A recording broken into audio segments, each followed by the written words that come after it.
Olá, começa agora mais um boletim informativo direto da redação do jornal O Diário e Diário TV. A semana começou em Teresópolis com a visita do governador em exercício, Cláudio Castro, que participou de 4 eventos relacionados à primeira década da tragédia de 2011.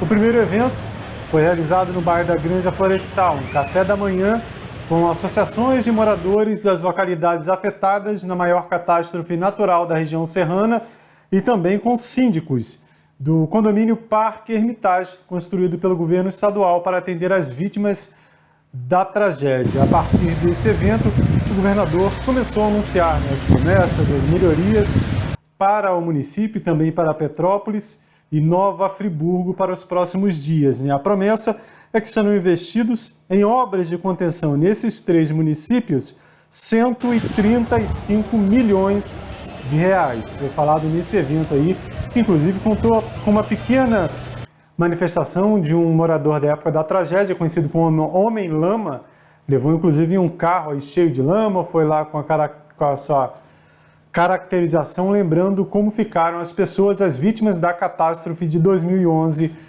em toda a região. Alguns bairros foram percorridos pelo governador Cláudio Castro, com representantes do governo municipal, e além desses 135 milhões de reais em obras de contenção para alguns bairros de Teresópolis, Petrópolis e Nova Friburgo, também foi prometida, outra obra que já estava no papel há algum tempo e foi prometida que agora vai sair do papel, que é a duplicação da ponte do Imbuí. A promessa de 2 milhões de reais para a duplicação da ponte do Imbuí, que foi afetada na tragédia de 2011. E, além disso, essa ampliação da ponte é outra demanda antiga dessas comunidades que cada vez tem mais moradores. Uma ponte muito estreita que dificulta bastante o trânsito naquele local.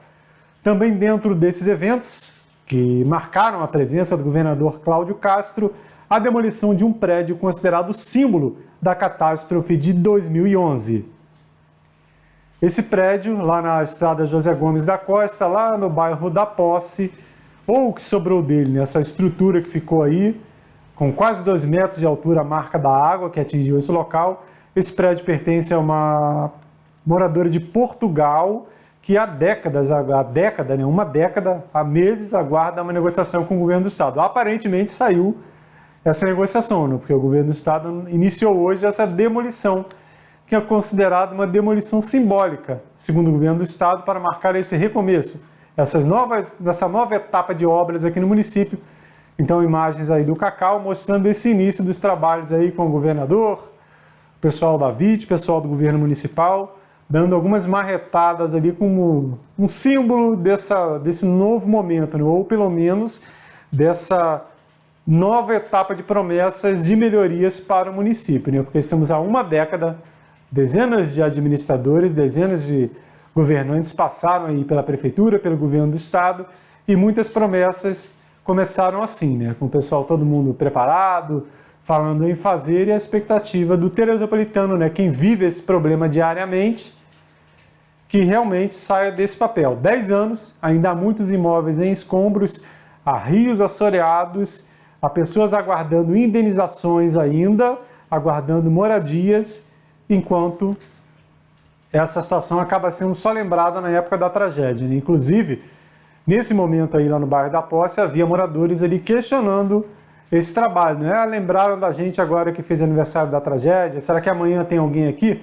Será que amanhã tem alguém capinando, alguém demolindo alguma coisa? Esse é o questionamento dos moradores, das pessoas que até hoje vivem os problemas da catástrofe.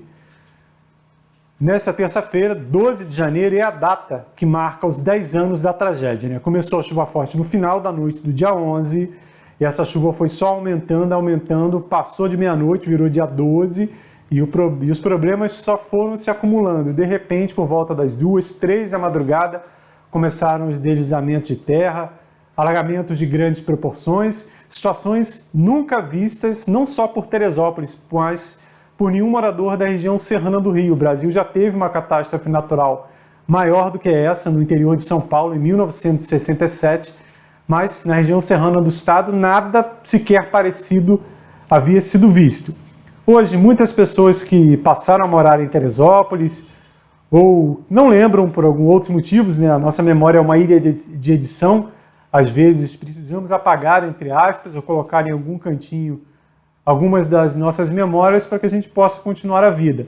Mas é importante lembrar o que aconteceu naquele 12 de janeiro para que tanto as pessoas que ainda precisam morar em áreas de risco, quanto os políticos, os responsáveis por promover melhorias nesses bairros, por garantir a aplicação desse recurso da habitação, por exemplo, que poderia fazer com que pessoas que vivem em costas, em margens de rios consigam sair dessa situação.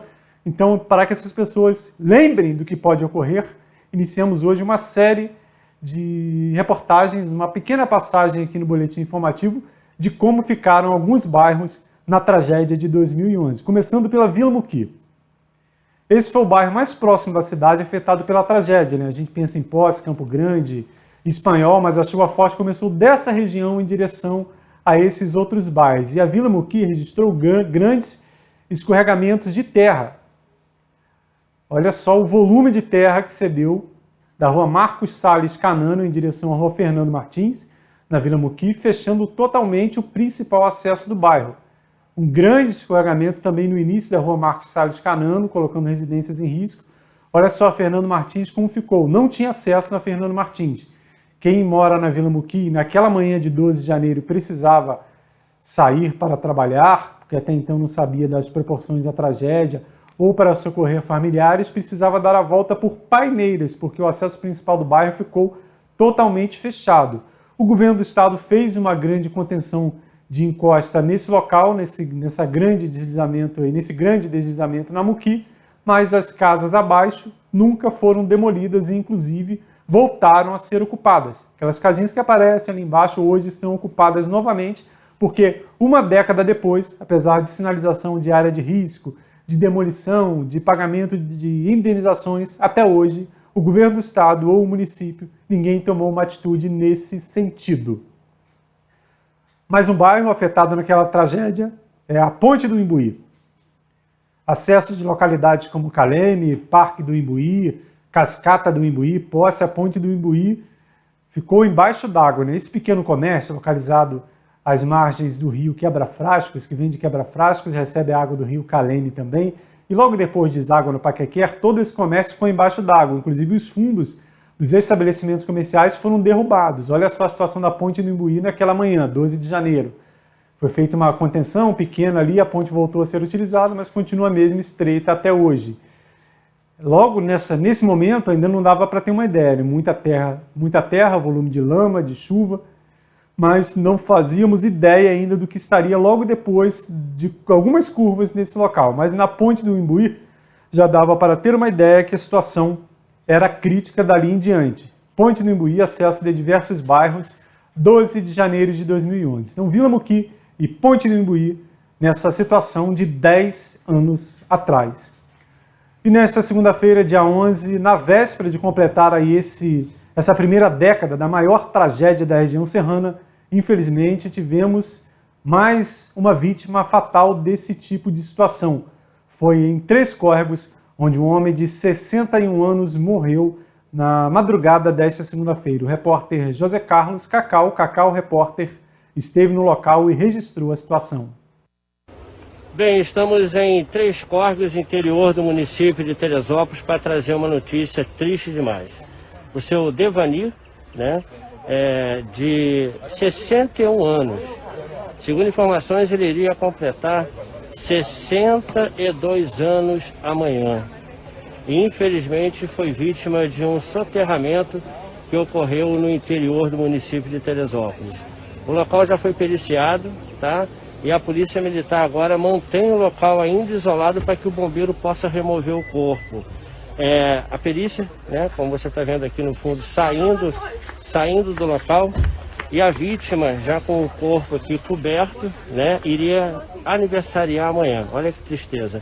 Ele estava nessa residência aqui, olha, e foi surpreendido na manhã desta segunda-feira, né?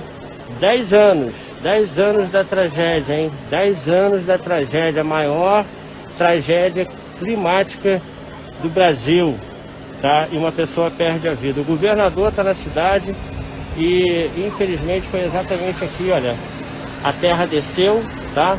Na manhã desta segunda-feira. Em outras comunidades também foram registrados alguns prejuízos por conta das chuvas fortes do último fim de semana.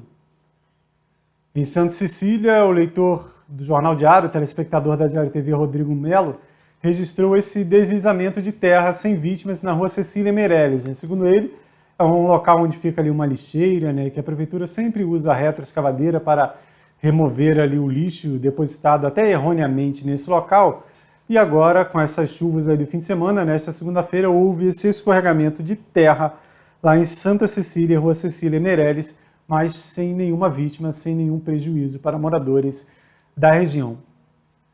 Só para se ter uma ideia do volume de chuva registrado no domingo, no final de domingo à tarde, em alguns bairros invadindo a noite com chuva fortes, olha só esse registro feito pelo colega Hélio Carracena.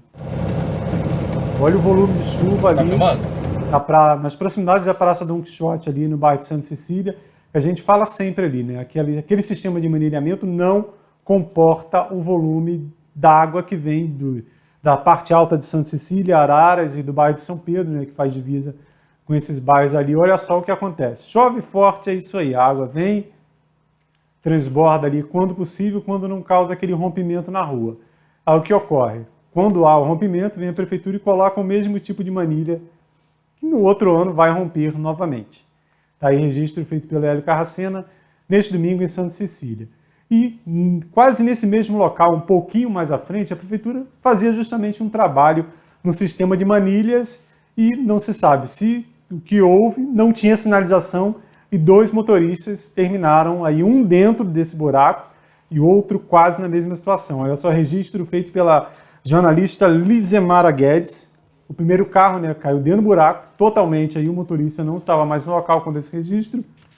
E durante a noite, outro veículo, por muito pouco, né, bateu na terra aí e poderia também ter terminado da mesma maneira. Segundo a prefeitura, no domingo a prefeitura divulgou uma nota dizendo que é uma obra complexa e que atrasou por conta das chuvas dos últimos dias e que havia sinalização no local, mas os cones foram furtados, segundo a prefeitura, ou foram levados pela chuva, né? Se desceu aquela água toda ali, os cones provavelmente foram levados para outro local e a prefeitura não repôs, não colocou nenhum tipo de sinalização e o resultado, esses 2 motoristas levando esse grande susto ali poderiam ter até se machucado lá no bairro de Santa Cecília. Essa pancada de chuva forte do domingo também causou alagamento em vários pontos do município, entre eles a rua Tenente Luiz Meirelles. O mais crítico dele, como sempre, é ali em frente à unidade de pronto atendimento, a UPA. É uma bacia, né? O rio Meudon não recebe nenhum tipo de serviço de limpeza há décadas. O rio foi todo ocupado, há residências em quase toda a sua extensão, ele virou uma galeria e quando chove forte a água tem que sair para algum local, né? E quando chegam nessas bacias da Tenente Luiz Meirelles, ocorre isso aí. Mas o que chama a atenção nesse trecho específico é que uma motorista que tentou passar com o carro, nesse local onde passa o carro branco agora, ela desistiu, em frente mesmo à entrada da UPA, e resolveu fazer uma manobra, virando de frente para a UPA e de ré para o rio Meudon. Como muito provavelmente ela não conhece o perigo, ali dá para ter uma ideia nessa imagem. Olha só, o muro que fazia essa proteção do rio cedeu já há muitos anos. E a prefeitura nunca fez nenhuma recuperação nesse sentido. Ou seja, na direita ali, naquele muro branco, é o rio Meudon. E ela foi de ré por muito pouco. Se não fossem outros motoristas gritando, buzinando, ela teria terminado caindo de ré dentro do rio Meudon e sendo levada pela enxurrada. Então, atenção, prefeitura, já passou da hora de fazer a recuperação da proteção desse trecho lá na Tenente Luiz Meirelles, já que não dá para limpar o rio, que é muito difícil, né? Então, pelo menos proteger as margens para que não aconteçam acidentes como esses que podem terminar com vítimas fatais. Na edição de sexta-feira do Boletim, falamos do risco de cabeças d'água nas cachoeiras aí da região, principalmente da Serra de Teresópolis. Demos algumas dicas aí para evitar sustos. Falamos aí do caso registrado no dia anterior, no Rio Soberbo e também no Rio Paquequera aqui em Teresópolis, mas, pelo visto, nem todo mundo ficou sabendo ou procurou saber dos perigos aí. E pior do que isso, não seguiu à risca a determinação de autoridades desses locais. No fim de semana, olha só o que ocorreu novamente no Rio Soberbo. Domingo começou quente, né? De repente aquele domingão de sol quente, o pessoal foi para a cachoeira. Aí não dá para ver, mas ali no meio do mato tem uma pessoa presa ali, ó, sentadinha no meio do mato ali. Registro feito pelo InfoGuapi mostra que tinha um casal nesse local aí, o rapaz morador do Espírito Santo e ela de Petrópolis, e, segundo apurado pelo InfoGuapi, eles não atenderam ao alerta, né? Há uma sirene ali, né? Quando há o risco de cabeça d'água, uma sirene acionada para todo mundo deixar as margens do rio. Eles não sabiam ou não quiseram atender o chamado e de repente a água subiu e só deu tempo de um correr para cada lado e ele ficou preso ali um longo período até que o bombeiro conseguisse acessar por outro local e fazer esse resgate lá no Rio Soberbo. Então fica o alerta. Fez aquele dia quente de sol, você quer ir para a cachoeira? Beleza, mantendo o distanciamento social, procurando locais com menos aglomeração, mas se houver qualquer tipo de alerta aí, principalmente no Rio Soberbo, na sede Guapimirim do Parque, ou na Barreira, em outros locais, escutou uma sirene, escutou um guarda, saia da água na hora, porque nesse caso aí o rapaz teve sorte, ele conseguiu correr para uma das margens, ficou lá segurando em um pedaço de corda na árvore e não foi levado para a enxurrada, mas nem sempre a história termina dessa maneira.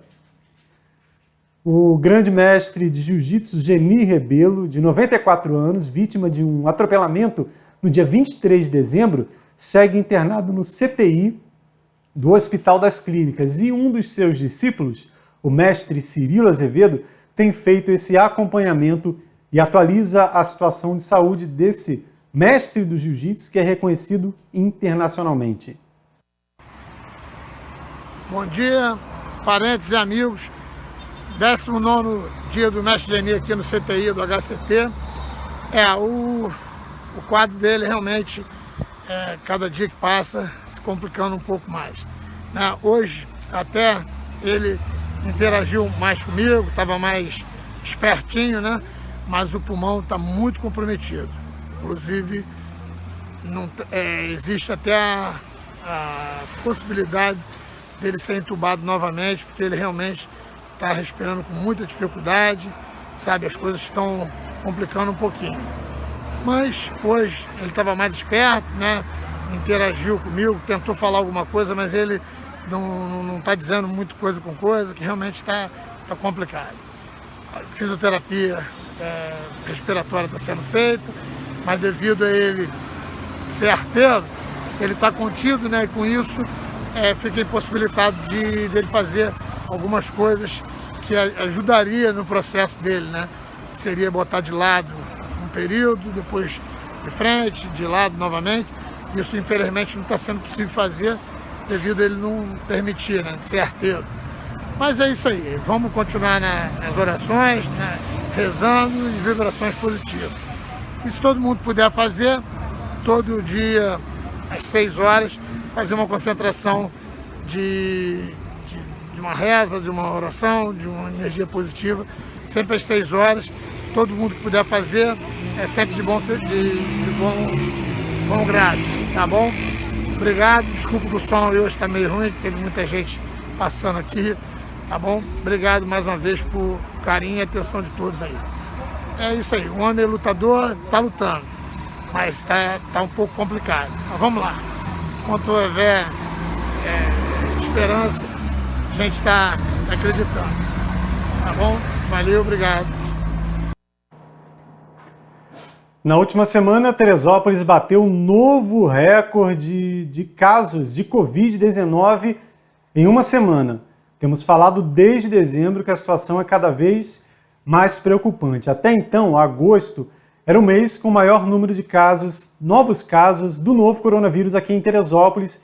E no período de uma semana, agosto registrou 573. Aí chegou dezembro, lá no começo da metade de dezembro, 594 em uma semana. Depois 700 e pouco, 824. E na última semana, mais de 1.000 novos casos da Covid-19 aqui em Teresópolis. E segue no vermelho o número de leitos de UTI. Não há leitos de UTI, seja para SUS ou para particular. O que falamos sempre. Às vezes você pensa, eu tenho um plano de saúde. Pode ter o melhor plano de saúde do país. Precisou de uma internação de UTI por conta da Covid-19? vai ter que ficar na fila de espera, como tem também que ficar a pessoa que tem o cartão do SUS. Essa é a situação de Teresópolis há meses. E nesse mesmo longo período, ninguém se pronuncia, ninguém aparece para falar de melhorias, de novos leitos, de ações. Esse silêncio aqui incomoda o teresopolitano, principalmente aquele preocupado com a sua saúde e dos seus familiares. E a Covid-19 tem feito um número grande de vítimas fatais aqui em Teresópolis. Já são quase 300 pessoas que perderam a batalha contra a doença. Entre elas, no fim de semana, o vereador Ademir Enfermeiro. Depois de mais de 20 dias internado, ele chegou a ficar inclusive na UPA aguardando essa transferência. Ele não resistiu às complicações por conta da Covid-19. O Ademir foi vereador 8 anos atrás, nas últimas eleições trabalhou bastante, conseguiu uma nova cadeira na Câmara, mas sequer foi diplomado porque ele já estava internado aí, aguardando essa transferência. Depois conseguiu um leito, mas mesmo assim não resistiu às complicações. E com a morte do Ademir Enfermeiro, a Câmara irá convocar a suplente para falar sobre essa mudança nos quadros da Câmara, o jornalista Vanderlei Pérez. Internado há mais de 20 dias, desde 15 de dezembro, o vereador eleito Geraldo Ademir dos Santos, o Ademir Enfermeiro, ele morreu no último sábado. Ele foi sepultado no domingo, em Minas Gerais, e deixa a esposa e 3 filhos. Primeira suplente do PMB, partido do Ademir, assume a cadeira vaga a cantora evangélica Márcia Valentim, formada em administração pela Unifeso, com pós pela Unopar. Márcia tem 2 filhas, é casada com o ex-vereador Cleiton Valentim e é nora do ex-vereador Miguel Valentim, todos do bairro São Pedro. Márcia será vereadora entre 2021 e 2024. Cleiton foi vereador entre 2009 e 2012 e o Miguel entre 1993 e 1996. Com a entrada da Márcia Valentim, essa nova Câmara terá 2 mulheres, né? A Márcia, que assume a vaga deixada pelo Ademir Enfermeiro, e a Érica Marra. Mas na história, Vanderlei, já tivemos muitas vereadoras? Embora a Câmara Municipal exista desde 1892, um ano depois da emancipação do município, naquele primeiro ano ali, Teresópolis foi governada por uma intendência. Somente 25 anos atrás, nós experimentamos na Câmara as mulheres vereadoras. Naquela eleição de 1996, foram eleitas de uma só vez 3 mulheres, Margarete Rose, Madalena Rucker e Cláudia Lauan. E depois, em 2004, elegeram-se novamente 3 mulheres, Margarete Rose, Tia Lu e Cláudia Lauan, que cumpriu seu último mandato agora até 31 de dezembro. Depois dessas 4 mulheres vereadoras, cumprindo mandatos diversos entre 97 e 2020, vários mandatos, nós tivemos a eleição de Érica Marra nesse pleito de 15 de novembro.